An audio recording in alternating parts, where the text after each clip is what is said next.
Today I want to talk to you about the different type of adhesive tapes that we carry on our website. As you probably noticed, there are plenty of different tapes, and you might have asked yourself, which tape do I use for what repair? Well, today let's see if I can answer those questions. Let's get started. The first tape that I want to talk to you about is the Tesa model 66822. It's a double-sided shock-absorbing foam black tape, which I find to be really useful for tablets such as the Surface Pros, where you have a really tight tolerance between the glass and the frame, where this glass is extra sensitive because the glass is the digitizer and not just simply where the glass is laminated to the digitizer. So you'd want some type of shock absorption to prevent that glass from breaking, and this gives it a nice cushion to allow that shock to travel and dissipate within the adhesive itself instead of basically bouncing back off the metal and shattering the glass. So I like this type of tape when I'm working on a tablet such as a Surface Pro. The second tape I wanted to talk about is the model VHB 5907. This is just a double-sided acrylic bonding tape. Also comes in many different sizes. And this is just an overall good tape that I find to be useful between glass and plastic surfaces on a lot of the different tablets where it's a plastic bezel, or some of the phones like Motorola's that have a plastic bezel, because plastic tends to absorb shocks, and so you don't necessarily need something to absorb it, and typically you want the glass to be closer to it to get a nice close seal. So having something like this to get to get the screen down and closer to the frame, that's a good thing. All right, the next Tesa tape that I want to talk about is the Tesa model 61395. This is a double-sided acrylic black tape as well. I found that this one is less spongy than the previous double-sided acrylic tape, but the two of them can basically be used interchangeably. It comes down to a personal preference, which one you like. I find that this one cuts a little easier when I'm sliding a razor blade along the side of it when I've installed it on the glass. So I do like to use this one in many cases. This is one of those ones that I would tend to use on, say, an iPad. The fourth tape I want to talk about is Tesa Tape model 9475 LEB. This is a double-sided high-strength polyester tape, and I found out of all of the tapes so far, this one has one of the stickier grips. I find myself using this tape when I'm installing a display panel on a MacBook lid. I find that it holds really well, and this is my preference for those repairs. And this tape right here is a thermal insulated rubber resin adhesive tape.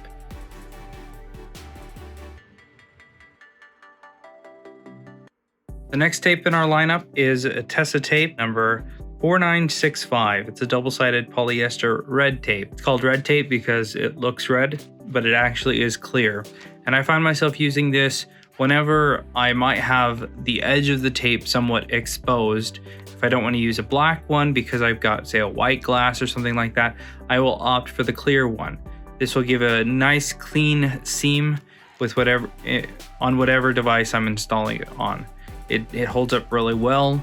This used to be my preferred tape for basically anything until I realized that there are some tapes that are better than others for different applications. This is a really good tape.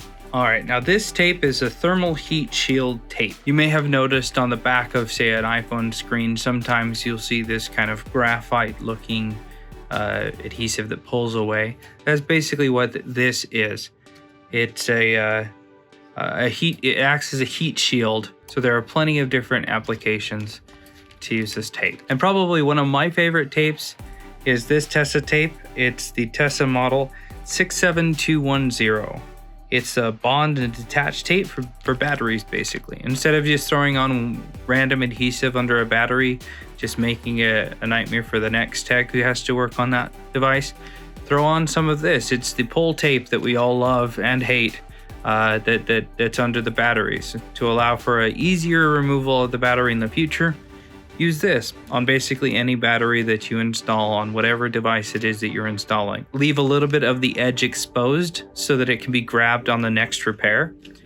This one right here is a keeper. All right, and this one right here, this is a Rogers model 4790.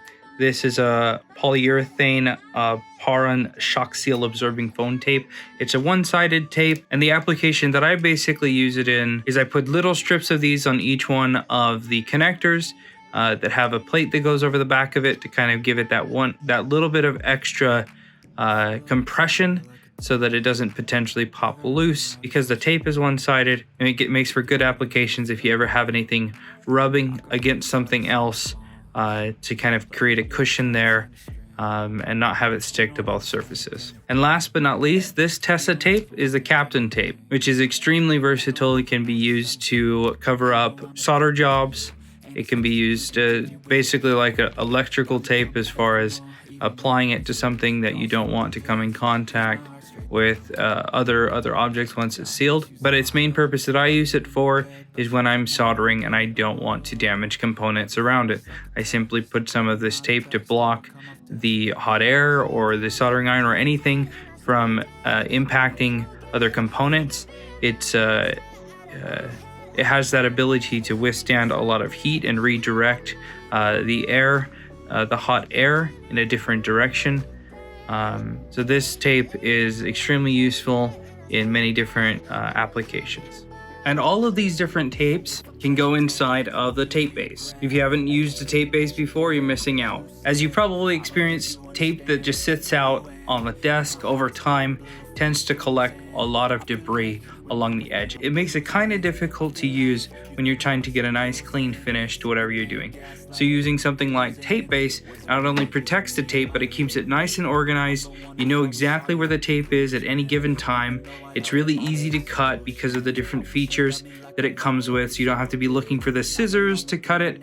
You can simply pull out the exact amount you need, cut it off right there, and then you don't have to worry about it getting dirty or storing. It's easy to replace.